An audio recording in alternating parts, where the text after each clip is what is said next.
Est-ce qu'on doit répondre à son couple ou à son désir? Est-ce qu'on doit être fidèle à son désir ou à son couple?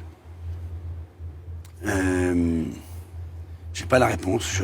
Je pense que être fidèle à son désir, c'est parfois ça nous amène à des comportements pas formidables. On peut pas toujours écouter soi-même et faire que ce qu'on a envie.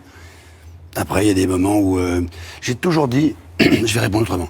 J'ai toujours dit à quelqu'un qui était en face de moi et avec qui j'étais, j'ai toujours dit, si un jour tu tombes amoureuse de quelqu'un d'autre, il faut me le dire. Il faut rentrer, il faut me dire, assieds-toi, je voudrais te dire un truc, voilà, j'ai eu un énorme coup de cœur pour quelqu'un, et je suis amoureuse de lui, et je dirais très gentiment, écoute, je comprends très bien, j'ai envie de dire, il n'y a aucun problème. Tu n'y peux rien. Tu n'as pas choisi de passer dans cette rue, ou d'aller dans ce restaurant à cette heure-là. Tu n'as pas choisi de tourner la tête et tout d'un coup de croiser un regard. Et puis tout d'un coup, la personne te dit une chose, une autre chose, et puis on tombe amoureux. C'est pas écrit dans le code pénal, tu n'y peux rien. J'imagine, puisque je t'aime et que je te connais, j'imagine que si tu avais la possibilité entre appuyer sur un bouton rouge et un bouton vert, et le bouton rouge, c'est au moment où tu sens que tu as un émoi, tu appuies sur le bouton rouge, tu fais « il faut qu'il s'arrête », et qu'il s'arrête, je suis sûr que tu auras appuyé sur le bouton rouge. Mais c'est pas comme ça que ça se passe dans la vie. Et donc, j'en ai jamais voulu à quelqu'un qui pourrait avoir un coup de cœur pour quelqu'un d'autre. Ce que j'aime pas, c'est ce qu'on appelle... j'aime pas ce qui est cracra. J'aime pas ce qui est en cachette. J'aime pas les gens qui se voient en cachette. J'aime pas les gens où moi, j'ai pas envie d'être celui qui va promener le chien, qui passe des textos en cachette. Ça, j'ai pas envie. Je trouve que c'est pas bien pour l'autre, mais c'est même pas bien pour soi.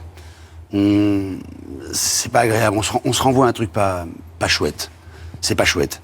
Donc écoutez son désir, s'il est bouleversant, énorme, inévitable, et qu'il vous fracasse le cœur et le cerveau du matin au soir, il y a un moment, oui, il faut suivre son désir.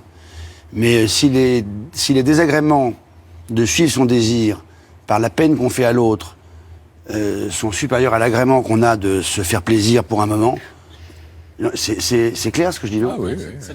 Eh ben non, il faut pas suivre son désir. Et inversement, il faut pas se forcer non plus à se cantonner, à vouloir rester absolument et d'une manière acharnée avec quelqu'un, même s'il y a des enfants, si c'est pour lui présenter quelqu'un qui est triste, nostalgique, de mauvaise humeur, et qui la rend, ou qui le rend malheureux. Non, là, il faut partir. Il faut essayer de donner du bonheur partout. Je pense ça parce que je suis un enfant de divorcé. Et que je me souviens ce que je pensais, moi, de mes parents. Et je crois que toute ma vie, je me suis dit, quand j'étais jeune, ce qui compte pour moi, c'est d'avoir un père et une mère qui sont heureux. Si ça doit être ensemble, tant mieux. Si c'est chacun de leur côté, tant mieux.